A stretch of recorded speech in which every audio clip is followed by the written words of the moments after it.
than just filling out pieces of paper and giving them to the court. Plus, the court has timelines. You have to have the inventory done within a certain period of time. So what happens if somebody, well, lawyer or non-lawyer, if somebody misses, it blows the deadline, what happens? Usually the court will issue a citation or a warning. They'll tell you your inventory was due on January 1st, you failed to do it. Please have it done within a certain amount of time. If you don't have it done within a certain amount of time, the court can actually order you into court and can remove that person as executor of the estate. Medina County is a little bit easier to get along with. I mean, it seems to be a court that's more willing to help you out. Sure. You get into a place like Cuyahoga County, I mean, they will remove you as executor of the estate if you mess up, and it might be due to because of the volume. Sure, I'm sure it probably does. There's a huge volume there, but you make a good point. Is somebody who, I mean, is a non-lawyer. I mean, you're going through the loss of a loved one and whatnot. Would seem to me that the guidance that you would give your clients would be pretty important at that point. Plus, you can't really go to anybody to ask questions. The law clerks that are at the probate court, they're very helpful, but they're not allowed to give legal advice. So if a non-lawyer goes in there with a form that's not correct, you know, if they start asking the clerk questions, the clerk's not allowed to give advice as this is what you need to do. And I think with a lawyer, I mean, one, they should know how to do it if they're going to open the estate. And plus, it makes the process a lot smoother. It makes it smoother for the beneficiaries. It also makes it smoother for the court. Yeah, that's a good point. That's a real good point. When we all pass, I mean, nobody knows when that's going to happen. We're probably going to owe somebody money. I mean, if it's your credit card statements or your bill or whatever. Is there a mechanism? How do they? Let's say I was the creditor. Okay, in other words, in this hypothetical, one of my clients passed or whatever, and I felt I was owed several $1,000s, and you happen to be the attorney representing my client as a probate. What do I do? I mean, how am I going to get this money? Well, that's also driven by statute too. There's statutes that are specific to making claims on an estate. When the estate's open, the creditor has a certain period of time to make a claim on the estate, and he has to do it in a specific manner. The claim would go to the executor or the executor's attorney. They'd make a determination whether they want to accept the claim, the debt, or they can reject the claim.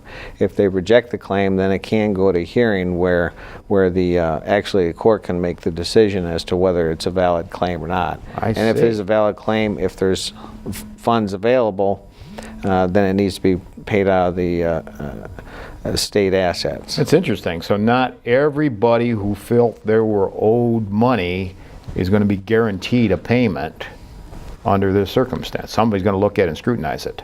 Well, somebody's going to scrutinize it, or the creditor might miss it completely, that there's an estate open that the person passed away, or they might feel that it's not worthwhile to make a claim. But certainly forever hold your peace after a certain period of time. I mean, it seems to me the estates that I've opened, most of the time, I don't get a lot of claims against the estate. Really? Either one, if there's sufficient funds in the estate account, usually the executor will handle those payments as they come in. I see. Okay. Ken, what does it mean when somebody dies intestate? Intestate is generally, that means that they die without a will. Well, if that happened, if you died without a will, how would anybody know where your stuff's going to go? Because the state thought of that too. The probate court in the state generally wants to make sure that money gets to where it's supposed to go, or a person's assets where it's supposed to go. Okay. And generally people will distribute their assets in the same fashion. one to a surviving spouse, and two to the children or the Okay. grandchildren. Yeah, makes sense. So the descent and intestate succession or descent and distribution follows a normal pattern. I mean, obviously, first, taxes get paid if Sure. there's any taxes that are owed, or estate taxes. Most people do basically the same type of thing with their assets. So if you die without a will, the state will generally tell you that this is the normal descent and distribution of assets. I see. So it's the law. I mean, there's a statute that will step in if the deceased doesn't have a will. They'll say, you didn't make a will, this is where we believe the money should go, and it'll follow a certain pattern. But like any other law, though, Ken, it's still going to be subject to interpretation by a judge somewhere. It can be, if there's a belief that, I mean, one, you could have beneficiaries that come out and say, my uncle wanted me to have these things, Sure. or I was told, or I have a piece of paper where he told me that he was going to give me his car or something. I mean, it can cause problems if there isn't a document in place. Right. Well, we're coming to the end, but I do want to ask you this one question, and which could probably be a show unto itself. But what's a will contest? A will contest usually comes about if there's a discrepancy in the will, or if the will wasn't done properly. So we're all going to court? In other words, if I say I felt I have something coming and I'm told I'm not going to get it, I go hire a lawyer? You can hire a lawyer. I mean, especially if there's competing wills. And Dad draws out a will in 2005. He passes away this year. The person that has the will from 2005 admits it to probate. Another beneficiary steps forward and says, "Oh no, that's not the real will. Oh, okay. So I have the real will." I have the real will. So now we got two wills out there, and the judge is going to have to decide which is the good one? Generally, the latest will replaces the earlier will. I see. But then there can be questions like, was Dad under undue influence Sure. when he signed this will? And that can happen if will number 2 seems to be out of character with Dad. Sure. Will Sure. number 1, especially if Dad, is the last one remaining, where he's generally given all the money to his 3 children equally. All of a sudden, will 2 comes along, disinherits 2 of the children, gives the majority of the assets to the 1 child. There's a question as to whether Dad was unduly influenced. Sure. You can do whatever you want in your will. If you want to disinherit children, that's your business. When people come in, if they want to do things like that, that is their business. But the question becomes whether Dad was pressured into it.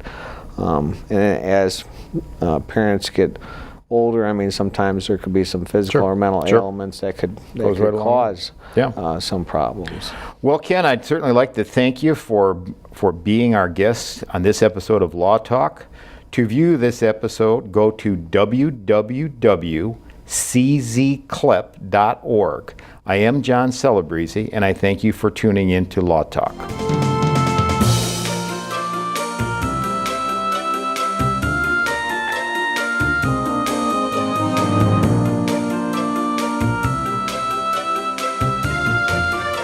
To keep up on Medina County and other legal issues, go to www.czcourtreporter.com, a function of the Celebrezze-Zangi Community Legal Education Project.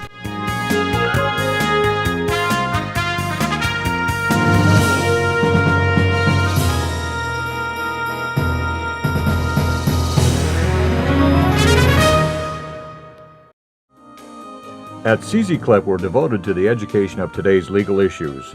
Fueled by the public's keen interest in our legal system and current events, CZ-CLEP is dedicated to the educational venues aimed at enhancing the understanding by all citizens.